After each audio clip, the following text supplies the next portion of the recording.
Hi friends, good morning. ಇದು ನಾವು ನಿನ್ನೆ ಕಾರ್ತಿಕ ಸೋಮವಾರ ಆಗಿರೋದ್ರಿಂದ ನಮ್ಮ ಮನೆ ದೇವರಿಗೆ ನರಸೀಪುರದ ಹತ್ರ ಇರೋ ಕಾರ್ಯಸಿದ್ದೇಶ್ವರನ ಬೆಟ್ಟಕ್ಕೆ ಹೋಗ್ತಾ ಇದ್ವಿ. ಈಗ ನೋಡ್ತಾ ಇರೋದು ಇದು ನರಸೀಪುರದ ಹೊಳೆಯ ಮೇಲೆ ಕಟ್ಟಿರ್ತಕ್ಕಂಥ ಬ್ರಿಡ್ಜು, ಸೇತುವೆ, ಬಸ್ಗಳು ಓಡಾಡಲಿಕ್ಕೆ.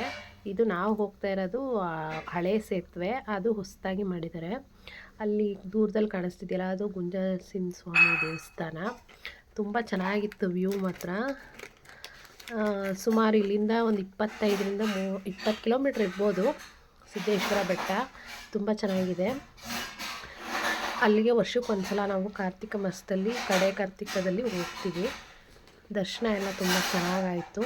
ಈಗ ನೋಡ್ತಾ ಇರೋದು ನೀವು ನರಸೀಪುರದ ಹೊಳೆ.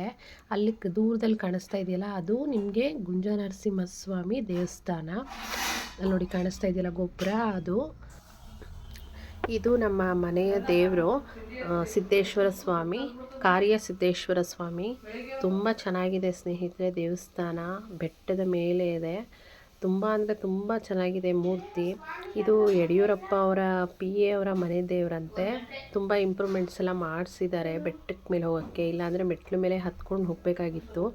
ಇವಾಗ ಸ್ವಲ್ಪ ಬೆಟ್ಟಕ್ಕೆ ಹೋಗಲಿಕ್ಕೆ ದಾರಿ, ರೋಡೆಲ್ಲ ಮಾಡಿದ್ದಾರೆ. ತುಂಬ ಚೆನ್ನಾಗಿದೆ ದೇವಸ್ಥಾನ. ವಾತಾವರಣ ಅಂತೂ ತುಂಬ ಅದ್ಭುತವಾಗಿದೆ.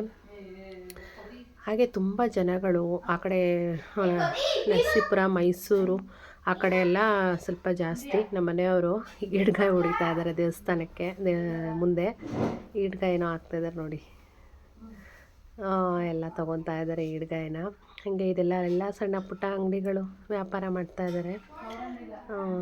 ಇದು ನಮ್ಮ ನರಸೀಪುರದ ಕಾರ್ಯಸಿದ್ದೇಶ್ವರ ಬೆಟ್ಟದ ಒಂದು ವ್ಯೂ. ಹೆಚ್ಚು ಕಡಿಮೆ ಜಾತ್ರೆ ಥರನೇ ಇತ್ತು. ಇಲ್ಲಿ ಹೋಗ್ಲಿಕ್ಕೆ ಮುಂಚೆ ಫಸ್ಟು ಧೂಪವನ್ನು ಹಾಕೋ ಪದ್ಧತಿ ಇದೆ.